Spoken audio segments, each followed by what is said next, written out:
अलग अलग राज्यों के मुकाबले अगर बात करें कि दिल्ली की विधानसभा चुनाव की, तो इस वक्त काफ़ी ज़्यादा सरगर्मी यहाँ पर है और हर पार्टी अपने दांव में लगाने में जुटी है। आज आवाज़ अड्डा में इसी पे कर रहे हैं चर्चा। ब्रेक पे जाने से पहले हमने आम आदमी पार्टी के प्रवक्ता से पूछा कि आपने ऑटो चालकों के लिए जो इतने सारे ऐलान किए उसके पैसे कहाँ से लाएंगे, लेकिन इसमें सिर्फ आम आदमी पार्टी ही नहीं, भाजपा भी पीछे नहीं है और कांग्रेस ने भी सर्वे कर लिया। शायद कांग्रेस भी ऐसा ही कुछ करना चाहे, तो दोनों प्रवक्ताओं के पास आऊँगा। लेकिन सबसे पहले चारू आपके पास आऊँगा कि भारतीय जनता पार्टी तो वैसे फिजिकल डिसिप्लिन के लिए बड़ी जानी जाती है, फ्रीबीज के पक्ष में बहुत ज़्यादा नहीं रहती है, लेकिन उन्होंने भी साफ कर दिया कि जब लगा कि राजनीतिक नुकसान होगा कि ये मुफ्त की बिजली, मुफ्त का पानी हम देते रहेंगे, वापस नहीं लेंगे, इस नैरेटिव को मत समझिए। विदुड़ी जी ने बयान भी दिया था और अब ऑटो चालकों के लिए आप लोगों ने भी ढेर सारे ऐलान कर दिए। तो क्या लगता है आप लोगों के लिए मजबूरी है जनता को लुभाने के लिए? देखिए, कोई भी ऐलान करना या वादे करना और उस पे डिलीवर करना, ये दो बहुत अलग अलग बातें हैं। जब भारतीय जनता पार्टी की कोई भी सरकार कोई वादे लेकर आती है, उन वादों को पूरा किया जाता है।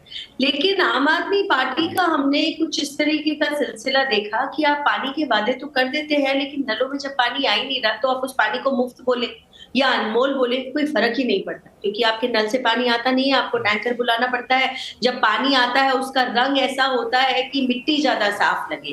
तो ये सारी सच्चाइयां हैं। अगर देखिए, आप एक प्रॉफिट बनाते हुए डिपार्टमेंट को, इसका मैं उदाहरण आपको पहले भी दे रही थी, 600 करोड़ के प्रॉफिट में रहने वाले दिल्ली जल बोर्ड के डिपार्टमेंट को अगर आप 2700 करोड़ के घाटे में ले जाते हैं तो ये समस्या बड़ी है। आप एक लिकर पॉलिसी बनाते हैं, आप एक शराब की एक नई पॉलिसी बनाते हैं और उसमें शराब की बिक्री बढ़ाते हैं, दुकानें बढ़ाते हैं, कमीशन बढ़ाते हैं। उसके बावजूद ये दिखाते हैं कि सरकार को कोई फायदा नहीं हुआ या कम फायदा हुआ है। तो ये सारी आश्चर्यजनक योजनाएं हैं और इसी वजह से ये सारी आज हमारी डिबेट इस लेवल पर आ चुकी है।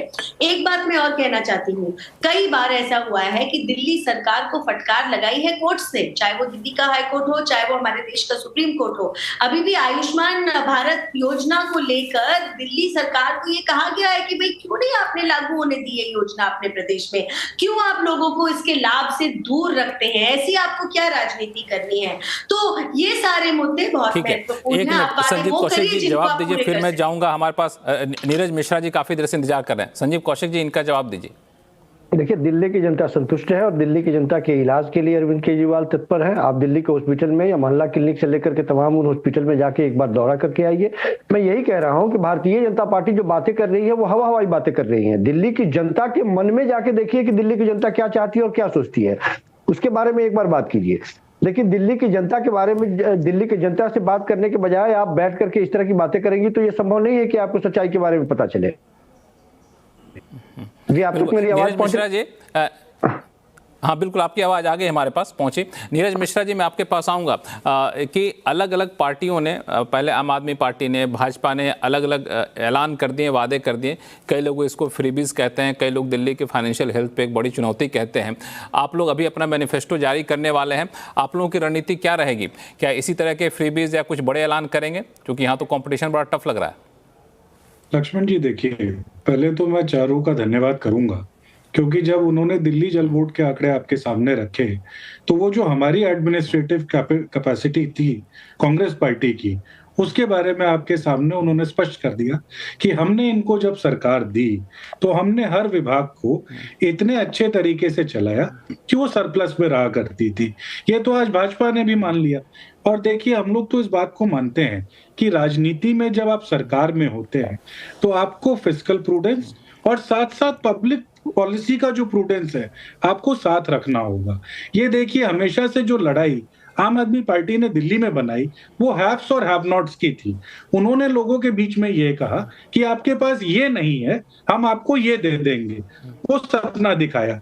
लेकिन आज 10 साल के बाद वो जो हैव नॉट्स की श्रेणी में लोग थे, आज फिर वो वहीं खड़े हैं और उनको आप दोबारा से एक सपना दिखा रहे हैं कि जो पिछले 10 साल में नहीं हुआ, हम वो आपको आज कर देंगे।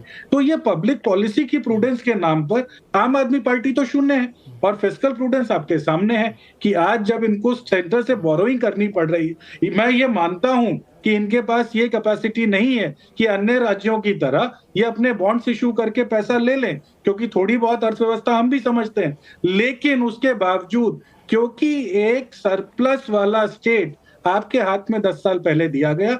आप जो विधानसभा में बार बार कहते थे कि हमने बजट इतना बढ़ाया, लेकिन आपका जो फिस्कल प्रूडेंस था वो शून्य था। इस वजह से आज आप घाटे की तरफ बढ़ते जा रहे हैं। हम सिर्फ इतनी बात कहते हैं कि अगर केंद्र की सरकार आने वाली जो दिल्ली की अगर कांग्रेस की सरकार बनती है, उसके साथ अगर अपनत्व का भाव रखे, जो अभी तक बाकी प्रदेशों में नहीं दिखाया, तो दिल्ली को दोबारा से अगर ये दिखाते हैं तो एक वर्ल्ड क्लास कैपिटल के तौर पर दोबारा से दिल्ली की जनता के सामने और देश के सामने रखा जा सकता है। हर्षवर्धन जी, ये सारी बातें तो हमने देखा कि किस तरह से फाइनेंशियल हेल्थ और फ्रीबीज पे बातचीत चल रही थी। मेरा सवाल बड़ा सा सिंपल है कि दिल्ली के लोग पढ़े लिखे होते हैं, समझदार होते हैं, अपने पैरों पे खड़ा होना चाहते हैं, वैसे में इस फ्रीबीज के झांसे में आएंगे क्या? नहीं, देखिए, फ्रीबीज का झांसा कहिए या कहिए कि उससे थोड़ा आराम तो मिल ही जाता है, तो वो एक वर्ग तो उसमें आ ही रहा है। और ऐसा नहीं कि सिर्फ दिल्ली में आ रहा है। अरविंद केजरीवाल, जिसको कहते हैं ना कि एकदम छाती ठोक कर कह रहे हैं कि हम तो यही करेंगे। बीच में तो उन्होंने रेवड़ी पर चर्चा शुरू किया था, पता नहीं क्यों बंद कर दिया। उसको तो करना चाहिए थोड़ा बढ़ा बढ़ा के। लेकिन आप किसी भी राज्य में देखिए, तो चाहे वो मध्य प्रदेश हो, चाहे वो राजस्थान हो, चाहे वो छत्तीसगढ़ हो, चाहे वो महाराष्ट्र हो, हर राज्य में ऐसी योजनाएं आएंगी। और वहां जो भी शासक रहे हैं वो उसको बड़ा गर्व से बताते हैं कि हमने ये कर दिया। भाई शिवराज जी लाडली बहनों के लाडले भाई हैं। अभी एकनाथ शिंदे लाडका भाई थे, अब देवेंद्र फडणवीस जी हैं। तो इसे तो कहीं ना कहीं रुकना होगा। और मैं आपको बताऊं, अगर ये स्कीम्स काम करती तो राजस्थान में अशोक गहलोत तो सब कर रहे थे, मोबाइल भी बांट रहे थे। और मुझे तो वो वीडियो भी बड़ा वायरल हुआ था, याद है कि वो बूढ़ी माँ ने कहा कि हाँ अशोक गहलोत ने दिया है, लेकिन वोट तो मोदी को देंगे। सवाल ये है कि क्या जिस राजनीति को लेकर नरेंद्र मोदी आए थे, भारतीय जनता पार्टी उस पर स्टिक करने जा रही? और ये 10 अक्टूबर की अखबारों की हेडलाइन में पढ़ रहा हूं कि Delhi projected to slip into revenue deficit for first time in 31 years. ये ठीक कह रहे हैं नीरज मिश्रा की शीला दीक्षित के समय में फिस्कल प्रूडेंस था। और जो नरेंद्र मोदी की सरकार है, उसने कोविड जैसी महामारी के समय जब देश रुक गया था करीब 3 से 6 महीने के लिए, उस समय भी उसे बरकरार रखा है और उसको अपने जो फिस्कल डेफिसिट का टारगेट है उसको अचीव करने की ओर बढ़ रहे हैं। ऐसे में ये रेवड़ी कल्चर बेहद खतरनाक है। लेकिन अरविंद केजरीवाल, चूंकि उनको लगता है कि मुफ्त बिजली पानी और अब ऑटो चालक, अब ये कितनी विचित्र सी बात है, वो कह रहे हैं सरकार 1-1 लाख रुपए ऑटो वालों को देगी, बड़े गरीब है। अरे भाई, आप ये स्थिति नहीं देख रहे कि ऑटो वाले इतना कमाएं कि अपनी बेटी की शादी अच्छे से कर पाए। आप पैसा देंगे तो फिर ऑटो चालक को ये करने की जरूरत क्या है? और कई ऐसी चीजें हैं जो लगता है कि उस पर रोक लगनी चाहिए। उसमें करप्शन है, उसमें भ्रष्टाचार के गंभीर मामले हैं नेताओं पर, उसमें उनके ऊपर आपराधिक मामले हैं। तो आपको याद है फास्ट ट्रैक कोर्ट ने बहुत कुछ दुरुस्त किया। लेकिन फ्रीबीज वाला मसला, जिस पर खुद प्रधानमंत्री नरेंद्र मोदी ने कहा था श्रीलंका जैसी हालत हो जाएगी, उस पर रोक नहीं लग रही और सभी पार्टी एक दूसरे से मुकाबले में। हाँ बिल्कुल। रवि श्रीवास्तव जी, ये हर पार्टी कहती है और यहाँ तक कि भारतीय जनता पार्टी को कूदना पड़ता है फ्रीबीज के रेस में। आपको लगता है कि राजनीतिक मजबूरी है और शायद यही वजह है कि अरविंद केजरीवाल ने शुरुआत में ये कार्ड खेल दिया है? निश्चित रूप से इसमें एक बात मैं कहना चाहता हूं कि अब से 2 या 3 साल पहले कांग्रेस पार्टी ने एक बहुत जो कांग्रेस पार्टी के नेता हैं उन्होंने एक बहुत अच्छी बात कही थी, यूनिवर्सल बेसिक इनकम, जो मिनिमम एक तो किसी भी परिवार को देश के मिनिमम पैसा एक मिलना चाहिए, वो निश्चित रूप से उसको दिया जाना चाहिए। उसको फ्री भी नहीं कह सकते। आज फ्रीबी और पब्लिक वेलफेयर, ये दो चीजों के बीच की लाइन इतनी ब्लर है कि आप पता नहीं लगा सकते। मैं मानता हूं कि टीवी देना या लैपटॉप देना, मोबाइल देना, ये चीजें जरूर फ्रीबी में आती हैं, मगर पब्लिक वेलफेयर जो जैसे दिल्ली के अंदर आपको बिजली 200 यूनिट फ्री दी गई, पानी आपको फ्री दिया गया, स्कूली शिक्षा आपको फ्री दी गई, महिलाओं की बस में यात्रा आपको फ्री दी गई, तो इस तरह की चीजें मैं समझता हूं कि ये फ्री बी के दायरे में नहीं आती हैं, ये पब्लिक वेलफेयर है। और यही वजह है कि अरविंद केजरीवाल ने इसकी शुरुआत की और आज पूरा देश कॉपी कर रहा है उसकी, चाहे वो भाजपा की सरकारें हो, चाहे वो राज्यों की सरकारें हो। आप कर्नाटक देख लीजिए, आप तेलंगाना देख लीजिए, आप मध्य प्रदेश देखिए, आप महाराष्ट्र देखिए, हर जगह पर आप देखेंगे कि यही योजनाएं जो है वो लगाई जा रही हैं। पर इनसे इसका कोर्ट का कोई इसके ऊपर रोक नहीं लगा सकता, क्योंकि ये मामला पब्लिक और उसकी पॉलिटिकल पार्टी के बीच में है। कोर्ट इसमें कोई आदेश नहीं दे सकता। हालांकि इसमें रवि साहब, इसमें चुनाव आयोग ने बड़ी अच्छी पहल की थी। हालांकि कंसल्टेशन ही शुरू किया था, बाद में कुछ हुआ नहीं, अभी तक कोई नतीजा नहीं निकला कि आप जो भी वादे करें वो कैसे पूरा करेंगे, उसका एक रोड मैप पेश करिए हर पार्टी के लिए। तो ये एक मुझे लगता है कि स्ट्रक्चर्ड था और अच्छा था, इसको जमीन पर लागू करना चाहिए, हर पॉलिटिकल पार्टी को इस पे आना चाहिए। लेकिन चूंकि ये काफ़ी लंबी बहस हो सकती है इसके मुद्दे पे, लेकिन मैं संजीव कौशिक साहब, समय काफ़ी कम है इसलिए हर लोगों का कमेंट छोटा सा लूँगा कि जब भी चुनाव होता है तो एक सबसे बड़ा सवाल उठता है कि कौन सी पार्टी किसके चेहरे पे चुनाव लड़ रही है। तो आम आदमी पार्टी ने तो साफ कर दिया, अरविंद केजरीवाल ने भी कई मोर्चे पे कहा है कि आप वोट देंगे तो सीधे अरविंद केजरीवाल को जाएगा, अरविंद केजरीवाल का चेहरा लेकर चल रहे हैं। तो ये मान के चला जाए कि मौजूदा मुख्यमंत्री टेम्परेरी हैं।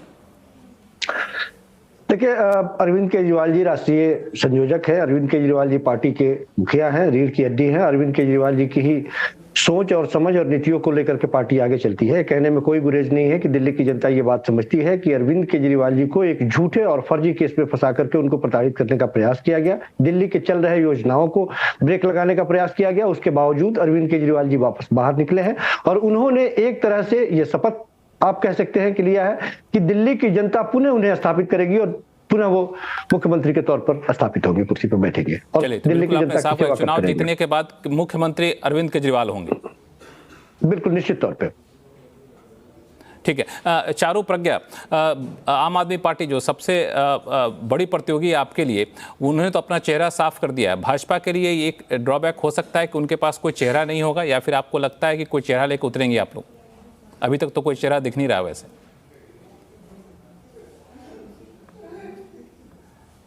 चारू, मेरी आवाज आ रही है आपको? अच्छा, चारू से लगता है कि हमारा संपर्क टूट गया है। नीरज मिश्रा जी, आप लोगों की रणनीति क्या होगी इस मोर्चे पे?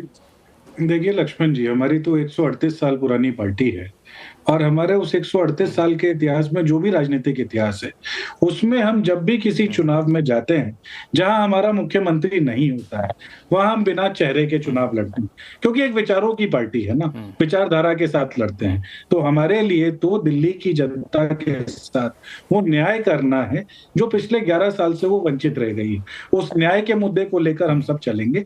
जब विधायक दल बनेगा उसका नेता चुन लिया जाएगा। हर्षवर्धन त्रिपाठी जी, ये किसी पार्टी किसी चेहरे को लेके नहीं जाना चुनाव में भारतीय जनता पार्टी के लिए कह सकते हैं कि कमजोर कड़ी होगी? नहीं, निश्चित तौर पर अगर कोई नेता होता, चेहरा होता तो बेहतर होता है। और अगर आप ध्यान से देखें तो राज्यों में भी, अगर महाराष्ट्र की जीत की बात करें भारतीय जनता पार्टी की, तो उसकी सबसे बड़ी वजह देवेंद्र फडणवीस रहे। अगर विपक्ष का गठजोड़ झारखंड में जीता तो उसकी सबसे बड़ी वजह हेमंत सोरेन रहे। और जहां भी नेता होता है वहां आसानी होती है, लेकिन कई बार जब जनता मन बनाती है तो वो ये भी देखती है कि नेता भर होने से बहुत कुछ बदला है क्या, ये भी सवाल लोगों के मन में आता है। ये बड़ा सवाल उठता है। रवि श्रीवास्तव, 15 सेकंड आपके पास है। सिर्फ नेता भर होने से क्या कुछ बदला है क्या? धन्यवाद लक्ष्मण जी। 15 और 20 के चुनाव में अरविंद केजरीवाल ने दिल्ली की जनता से एक वादा किया था, एक बात कही थी सिर्फ एक सेंटेंस के अंदर कि अगर आपको लगता है कि मैंने अच्छा काम किया है तो मुझे वोट दीजिए, वरना मत दीजिए। मैं समझता हूं किसी भी राजनेता के लिए ये एक पंच लाइन है। अगर उसमें हिम्मत है तो जनता से जाकर के ये डायलॉग बोल करके दिखाए, और अगर ये डायलॉग काम करता है तो अरविंद केजरीवाल के अलावा कोई चीफ मिनिस्टर नहीं बन सकता। और बिल्कुल समय खत्म हुआ, लेकिन काफ़ी अच्छा रहा आप लोगों से बातचीत, और काफ़ी अच्छी डिबेट रही और कई सारे मुद्दे यहाँ पर आए हैं। मुझे लगता है दिल्ली चुनाव में अभी फरवरी तक का समय है, इस बीच आप सबको फिर से मौका मिलेगा अपनी अपनी बात हमारे चैनल पर रखने के लिए। आप सभी लोगों का बहुत बहुत धन्यवाद हमारे शो में जुड़ने के लिए। तो आवाज़ अड्डा में फिलहाल इतना ही। देखते रहिए CNBC आवाज़। नमस्कार।